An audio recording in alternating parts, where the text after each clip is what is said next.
స్థానిక సంస్థల ఎన్నికలు మాత్రం ఖచ్చితంగా మనం ప్రెస్టీజ్గా తీసుకునే జరిపించాల్సిందే.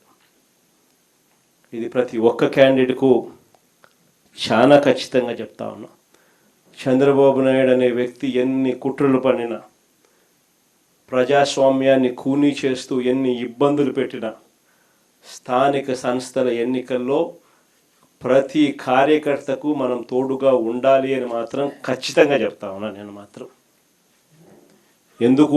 ఎందుకు అనంటే ఈ స్థానిక సంస్థల్లో పోటీ అనేది క్యాండిడేట్ నిలబడిన తర్వాత అది విజయమైనా పరాజయమైనా కూడా ఆ ప్రతి క్యాండిడేట్కు అనిపించాలి ఎమ్మెల్యే క్యాండిడేట్ నాకు తోడుగా ఉన్నాడు అని.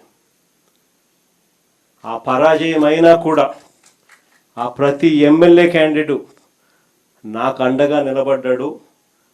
చంద్రబాబు నాయుడు అధికార దుర్వినియోగం ఎంత చేసినా కూడా, నన్ను ఓడించడానికి ఎంత చేసినా కూడా నా ఎమ్మెల్యే క్యాండిడేట్ నన్ను విడవలేదు, నాకు అండగా తోడుగా నిలబడ్డాడు అన్నది ప్రతి కార్యకర్తకు అనిపించాలి.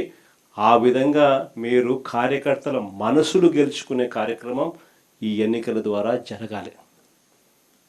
ఎప్పుడైనా గుర్తుపెట్టుకోండి, కార్యకర్తకు సంబంధించిన ఎన్నికల్లో మీరు కార్యకర్తకు తోడుగా పెట్టుకోండి.